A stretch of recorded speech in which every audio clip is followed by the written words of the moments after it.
Every story appears ordinary until you see the core side of it. And what you're looking for is the story behind the news.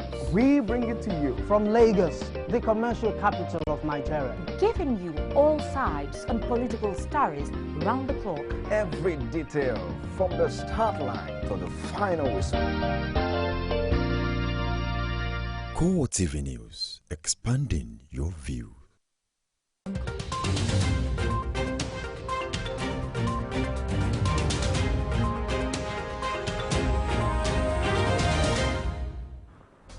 Hello and welcome to CoreTV Primetime News. My name is Christian Ogodo. Thanks for joining us. The top stories.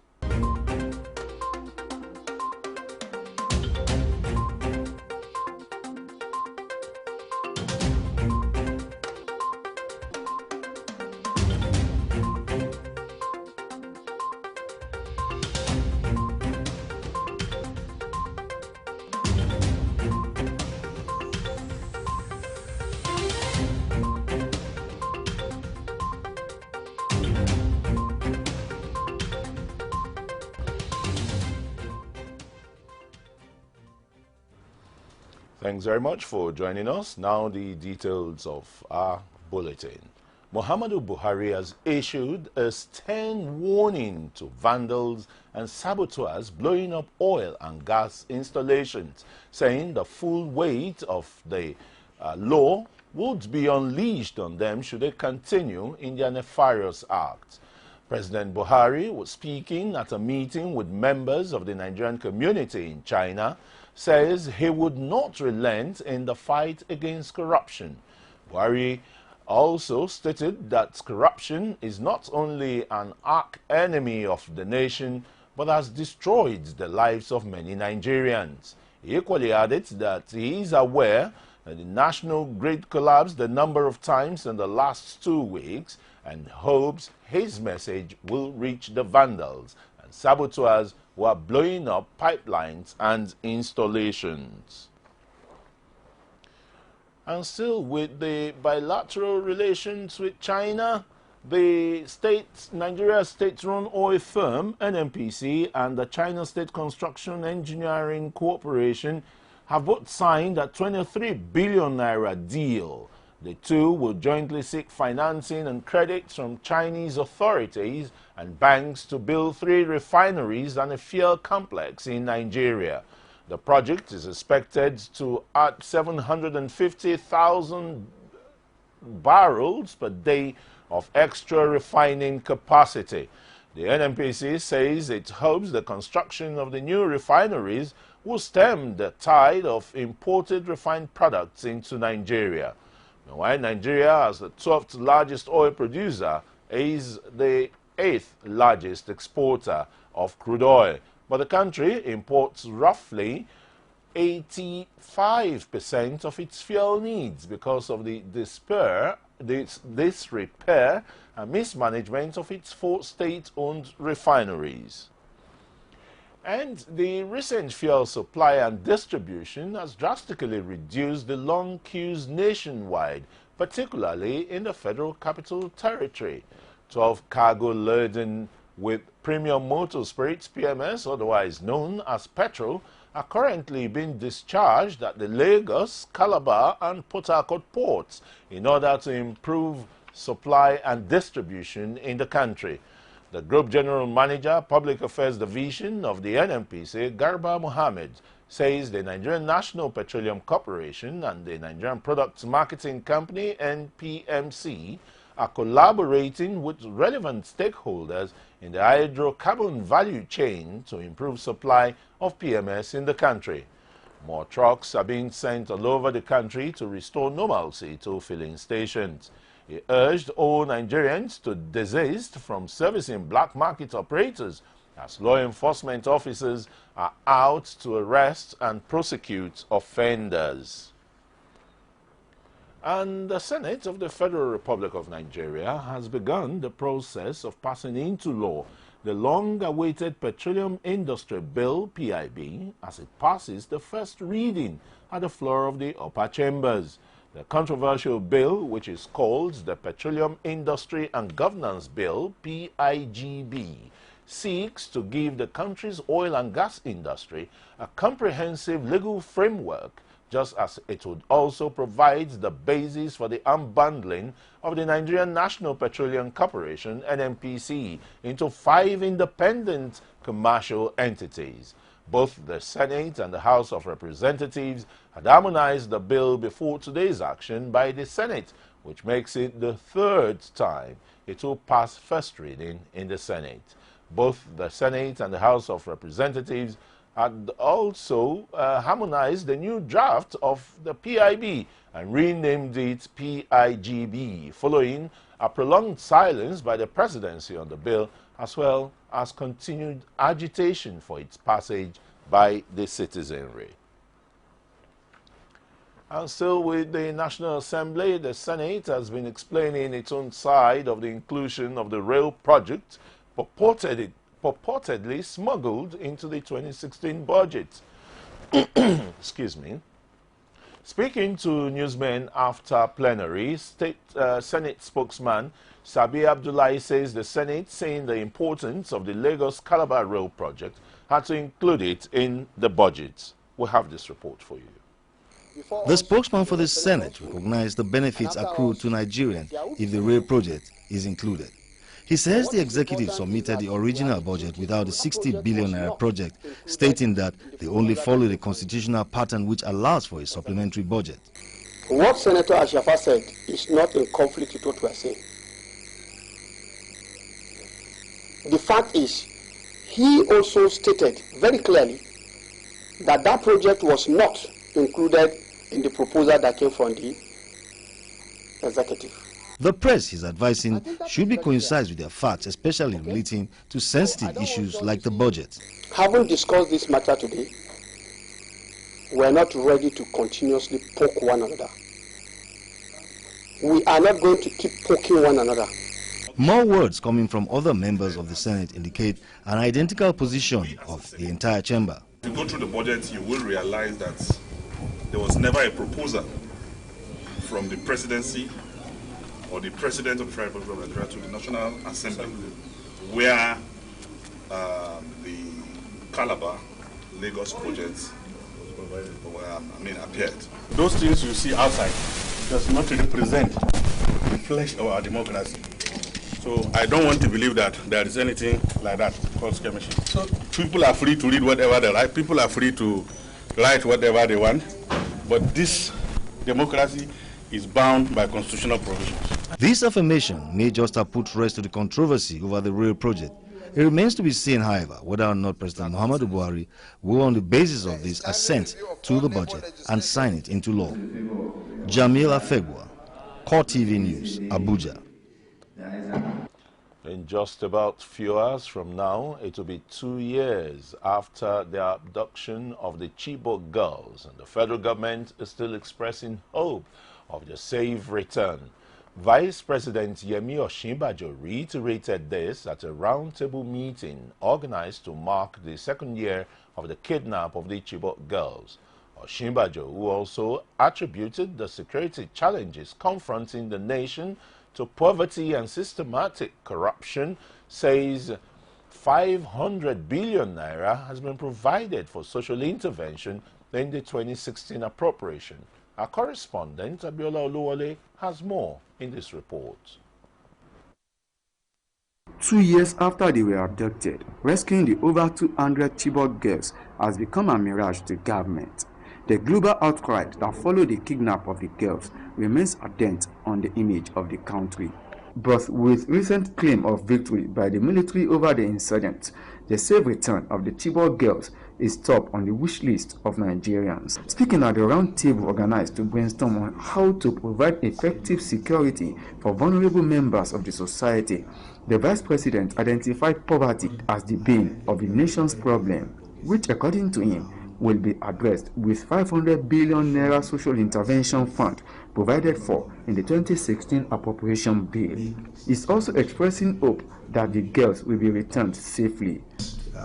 That the security, that our security apparatus and the military the regular updates that they're able to give from a security perspective, and their commitment to it, I trust that we will get, that we will be able to bring back those girls. Nigerians will not also forget the killings of 59 schoolboys in Boninyadi in Yobe State weeks before the kidnap of the Chibok girls. Fatima Hassan, a survivor of the Boninyadi massacre, narrates her experience. We come out and we see the dead bodies. Our men, our juniors, they've already killed them. Then we go out and see our teachers and our fathers, they are crying. We just saw the army in the class area. Then we went out after they finished this one. Then the governor of Yobe State and the emir of Kujiba went to our school and saw them. I've already... Promising social intervention programs to tackle poverty are certainly great initiatives, but according to experts, governments should explore proactive ways of ensuring enduring security of lives and property of every Nigerian to foster a repeat of the Chibok and Boninyadi experience.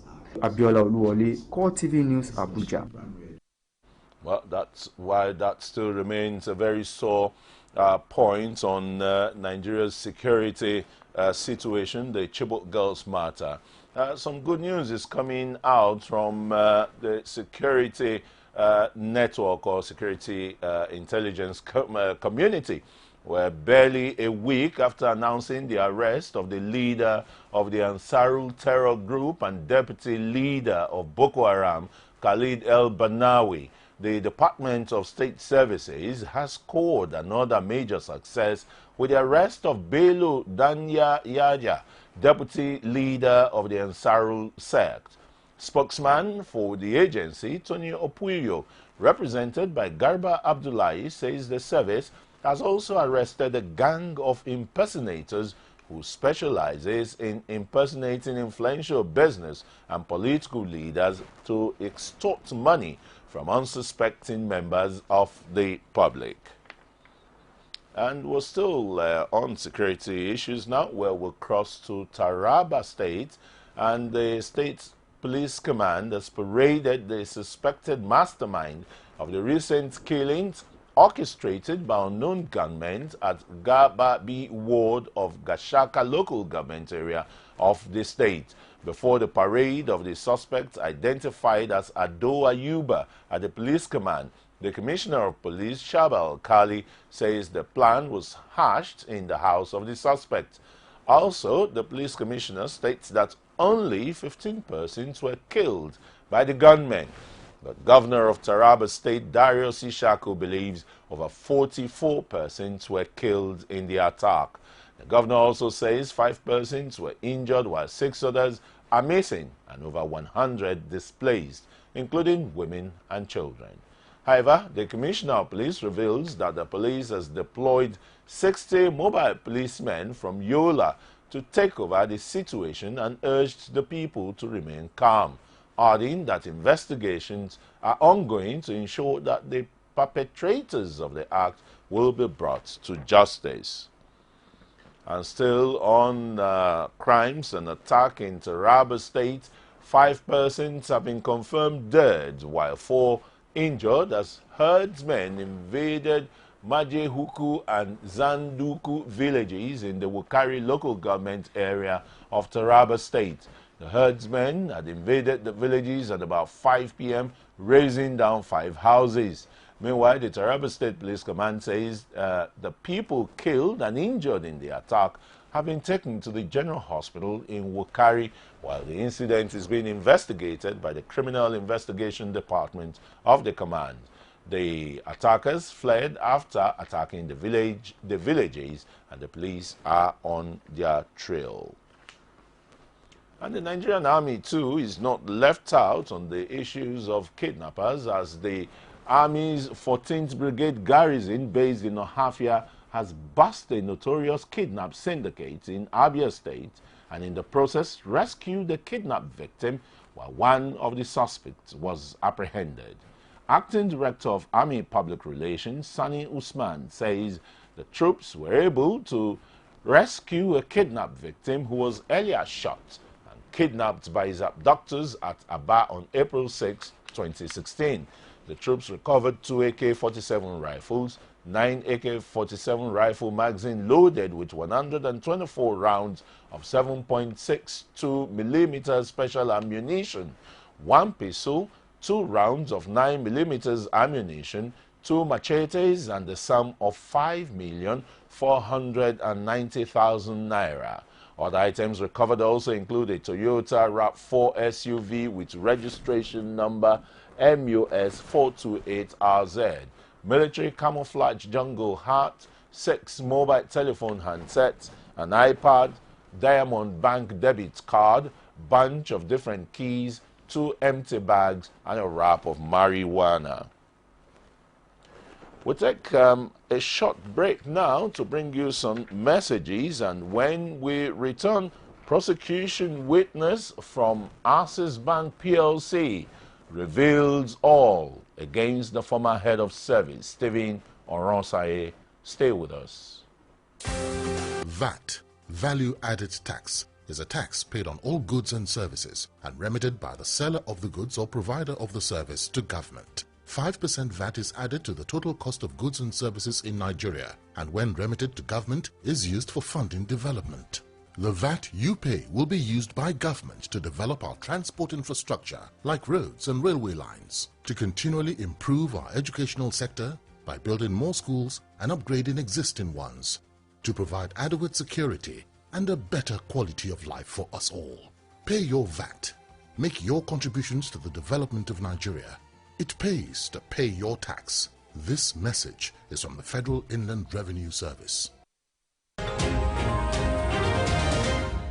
You're welcome back. If you're just joining us, you're still watching Primetime News on CoreTV News Lagos. Here is a reminder of the top stories.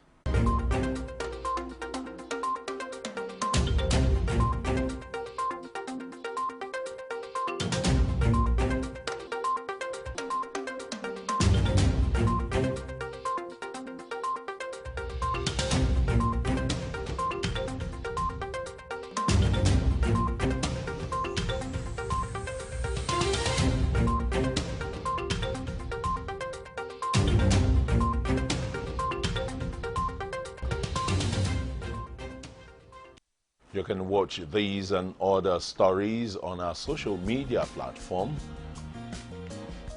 on facebook.com/CoreTV News, at Twitter @CoreTV News NG, on youtube.com/CoreTV News.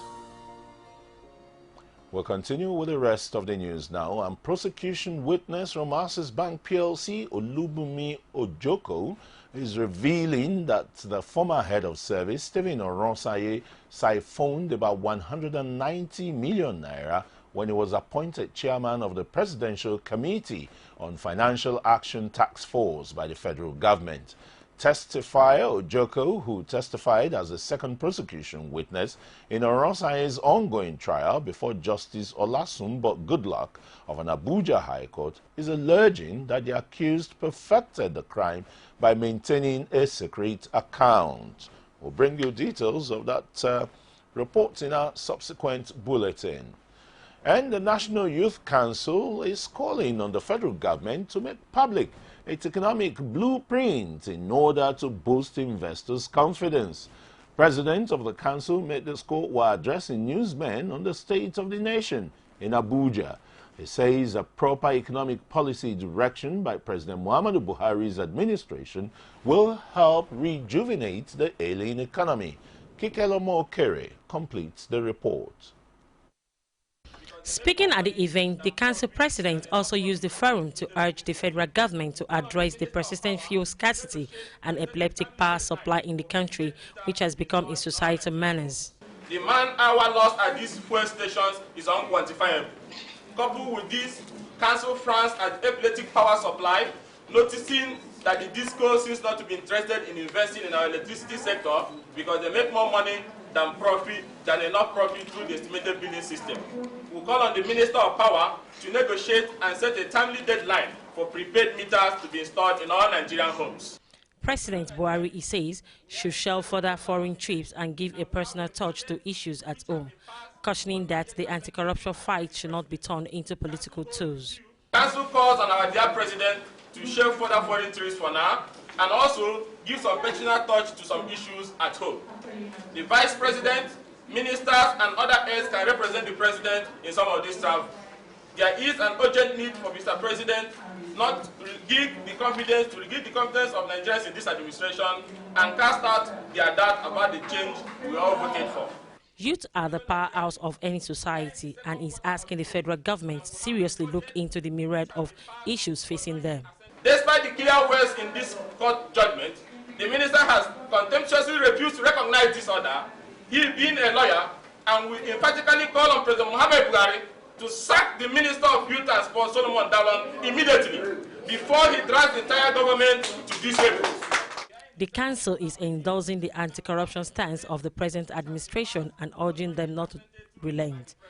Kikelomo Okere, CoreTV News, Abuja.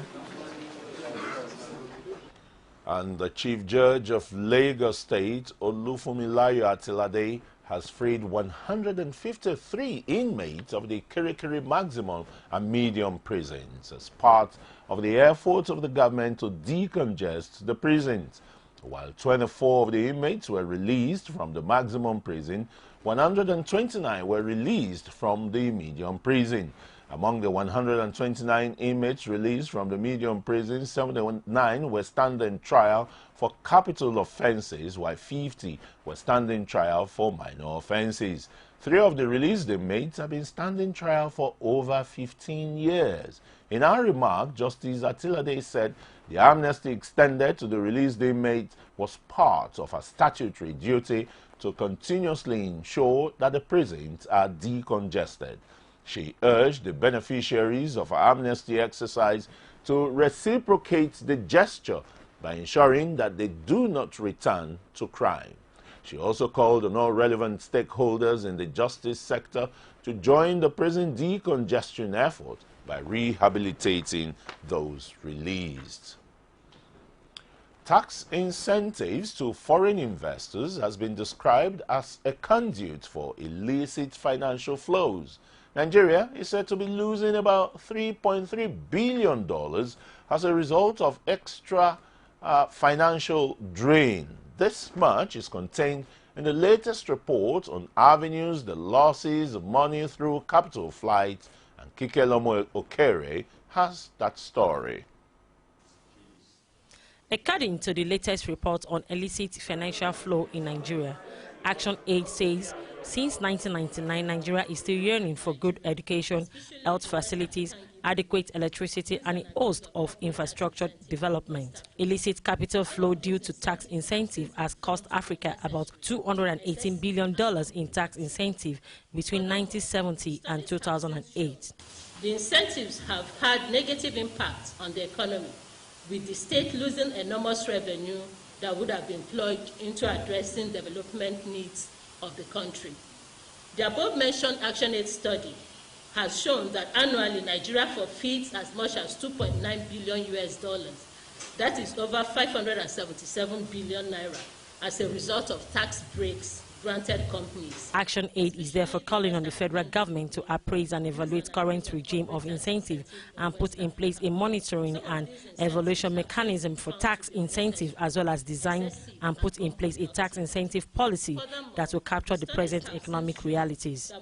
In view of the current duplicity of roles and existence of many locations where incentives are negotiated and recommended for approval, we therefore recommend to the federal government that there should be in place an interagency framework for engaging tax incentives and policy harmonization. We call on the federal government to design and put in place tax incentives. The federal government must now, as a matter of urgency, take a lead role in ensuring regional integration and cohesion among African countries to institute a new UN tax body that will give developing countries more leverage to negotiate. Kikelomo Okere, CoreTV News, Abuja. The campaign promise made by President Muhammadu Buhari over providing job opportunities and the 5,000 naira unemployed youth allowance is eliciting varied reactions from Nigerians. On our flagship program, Core Digest, analysts called on the federal government to look beyond the promises and begin to create training facilities in all sectors of the economy. Here is a report from our studios. The promise of bridging the unemployment gap in Nigeria has become a major challenge of every government administration. Nigeria, a country with over 140 million in population, has been facing several socio-economic challenges, including unemployment. Analysts highlight the problems faced by the Buhari-led administration. The problem has gone beyond that because employment is not being created by the average. Do you know of any Nigerian that has a business that has employed more staff in the last 1 year? No, they can't, because the companies themselves are folding up. They are not profitable. So for me, the government needs to think outside the box. We keep recycling the same set of people who have not even done anything to improve themselves. They are in a world by themselves. Everything revolves around them, and it's not helping. You know, they want things to go on the same way it has always gone on. They further prefer options which the federal government can explore in bridging the unemployment gap in the country. Listen, if the government really wants to help to create this employment they are talking about, is to fund or sponsor training workshops and seminars from people like him, for instance, where they can put together 100 agricultural professions, jobs or businesses you can start for less than 50,000 naira, for instance. Now this scheme, you see, it's not now. In another 10, 15 years, I see it as a seed for future Dangotes. This scheme has a multiplier effect. These young people are going out there, these factories and these companies that they have set up, they're going to be employing so many other people. Callers on the program give their contributions to the steamy topic. And I believe by the time they will continue the program, I think this money will go to the leaders and they will also split it to their brothers. The money will not go down to the commoners. But things are going right now. It shows that there is no proper agenda down for the young ones. This is my 45 years here. I know what it looks like to see the younger ones that are 20 and 30 going through stress. Forget about their teams. They don't have any good plans. They are almost a year in office. They are left with a year and a half for main performance. The remaining year and is going to be for campaign. When are they going to implement their promises? The man had a lot of program for the Europe of this country. But people forgot that when he was campaigning, he said he's going to bring a change. And that change can never have come by a flash of gold. The call for youth empowerment by analysts is coming at the right time and a sign that a lot is expected from the federal government. The African Development Bank says it is poised to assist the Plateau State government in expanding its agri potentials. After a tour of several farms and projects in the state, the visiting team of the ADB says it is ready to partner with the state government in diversifying the economy. We have a report from our Plateau State correspondent. According to the team leader of African Development Bank, Ali Boubacar, the bank is satisfied with the projects they have seen and are willing to do more for the state in expanding its agricultural potentials. Seen a lot of good things. We discussed these things with the commissioner, and we ensured her that all the concerns have been taken into account. We will prepare our evaluation and report it to the board of the bank. From their evaluation today, they have an excellent report concerning Plateau, not just on potato, their previous projects, and even other projects that they are not the ones handling. They're going to give a complimentary report about what we have been doing. The leaders of Fadama, 3 projects in various districts of the state, urged the bank to assist them in completing their ongoing projects in the state. Some of the projects include drilling of boreholes and providing technical assistance in the cultivation and production of certain crops. To the Ministry for Local Government. And then when they look at the report, they now ask the local government chairman whether these things are actually on the ground. And once they confirm, that is the more reason why we had no problem with getting. Thank the ADB seriously for aiding us, and we still look for more as Oliver trees. The visiting bankers opined that if the agricultural potential of the state is fully tapped, the state has the capacity of not only feeding the nation, but also of becoming a major food exporter in Africa. And less than 24 hours after the government says it's relocating the popular but notorious Mile 12 market, reactions have started trailing the proposal as the Lagos State government and traders and shoppers call on Governor Akinwumi Ambode to abandon the move. They say the present location of the popular market, known for foodstuffs and perishable items at Mile 12 in Koshofe local government area, afford Lagos residents easy access. Victoria Solomon files in this report as presented from our studios.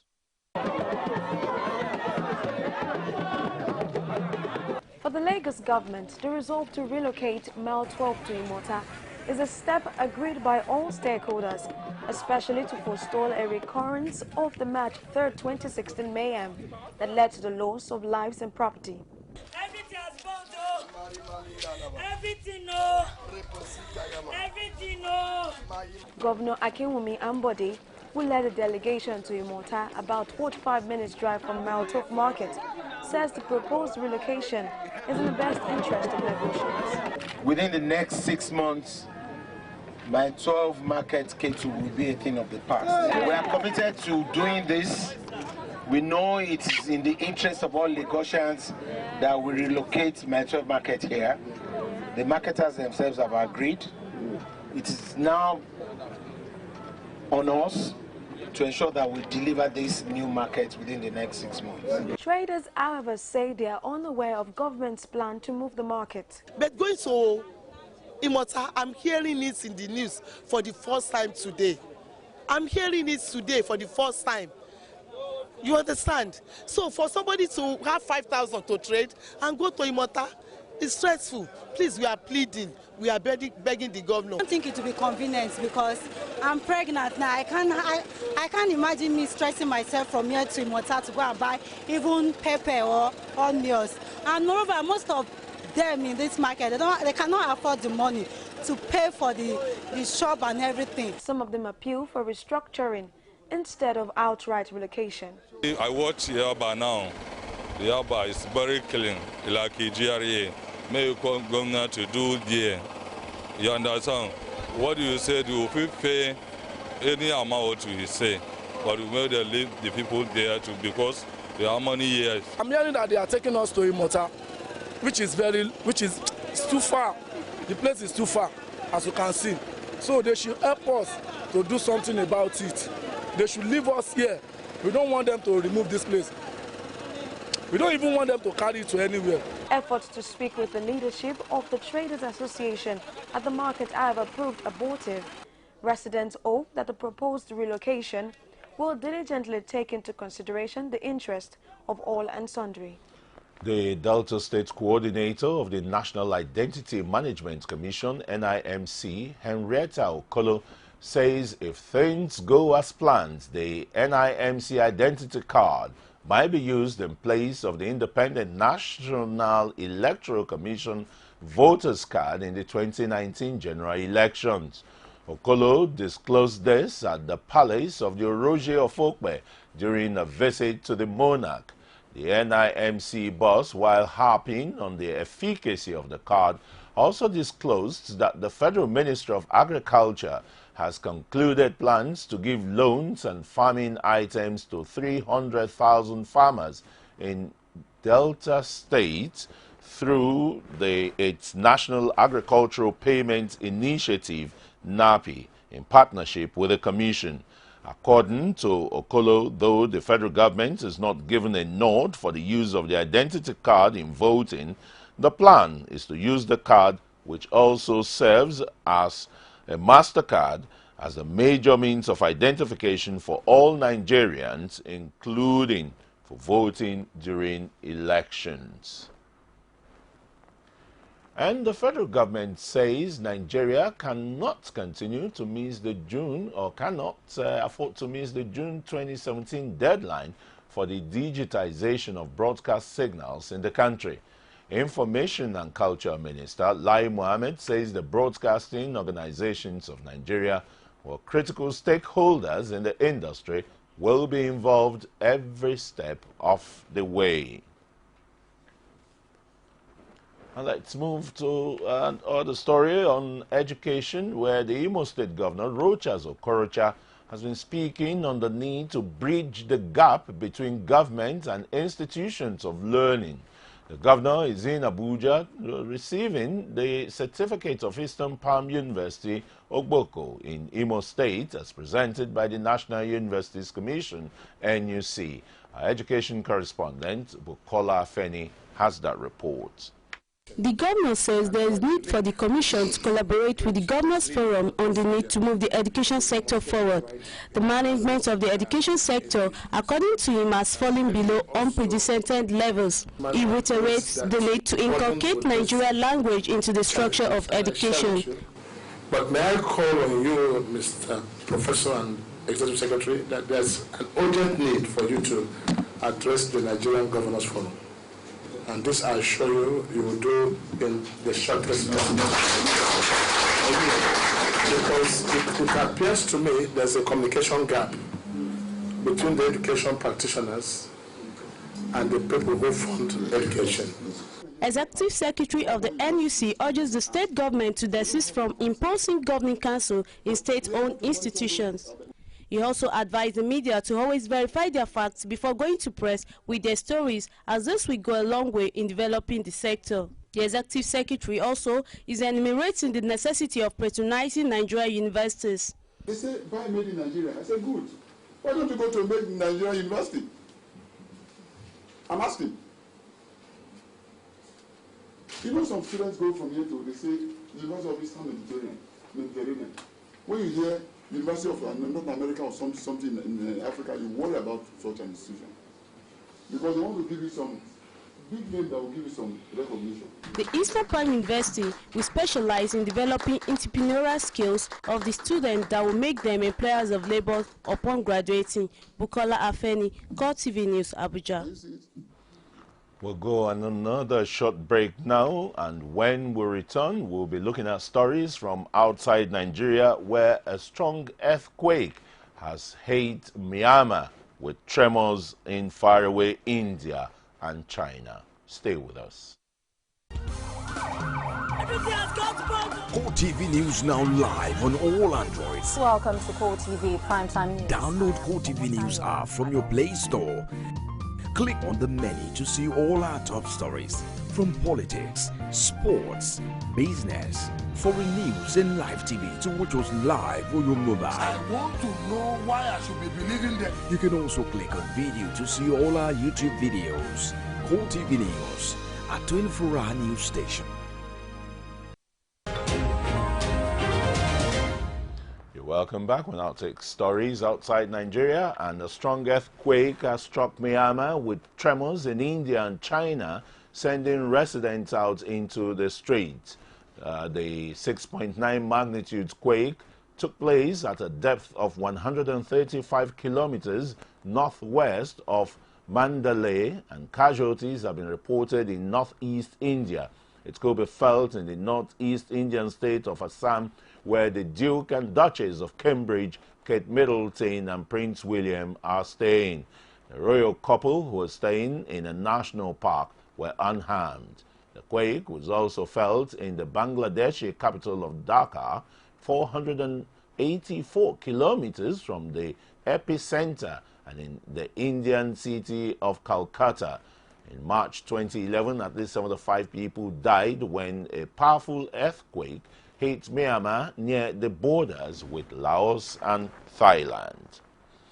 And Spanish police have arrested a man suspected of supplying arms to Paris gunman Amedi Coulibaly, who murdered 4 people at a kosher supermarket in January 2015. Antoine Denevy was detained in a joint Franco-Spanish raid on a house in Malaga.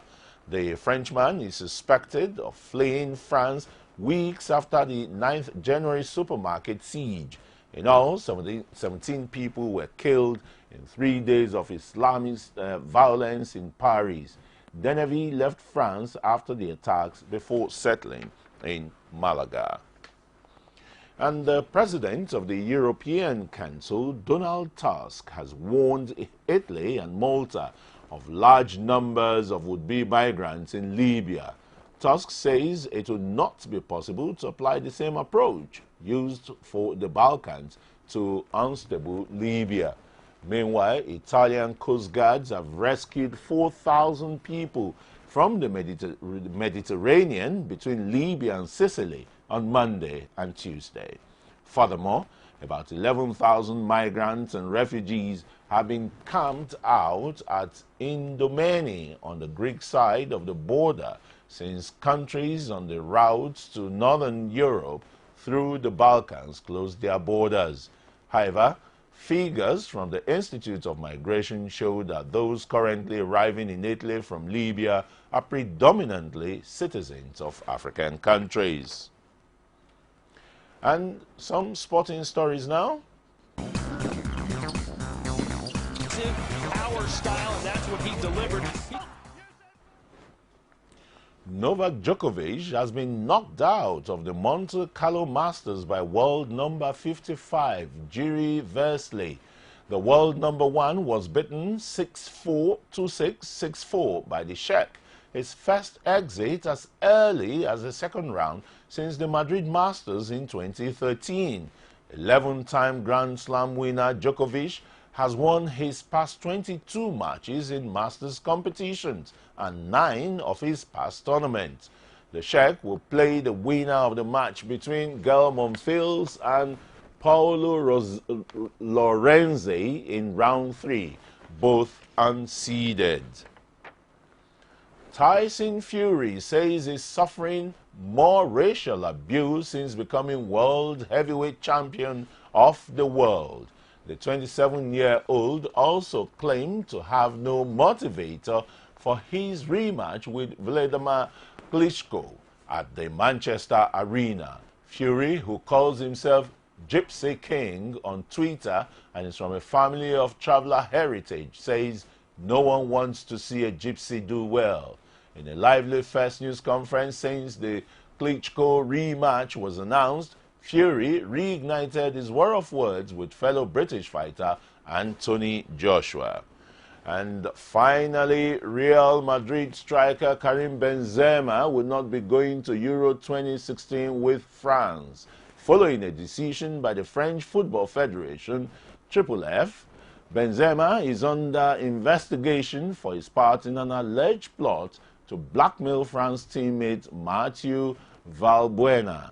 He was suspended from France duty in December, and the FFF confirms he will not be selected for the Euros. Benzema, who denies any wrongdoing, says the decision is Euro 2016 takes place in France from 10th June to 10th July, with the host facing Romania, Albania, Switzerland, and they are in Group A.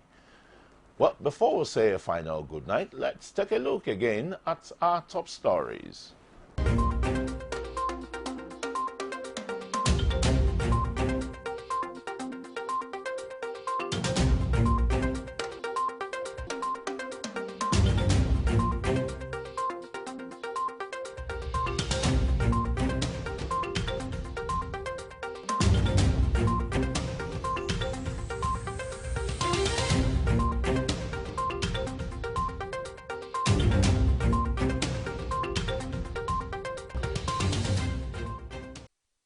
That's Primetime News for tonight. Thanks for watching. My name is Christian Ogodo. But remember to stay with us or join us for the midnight update at midnight. Bye-bye.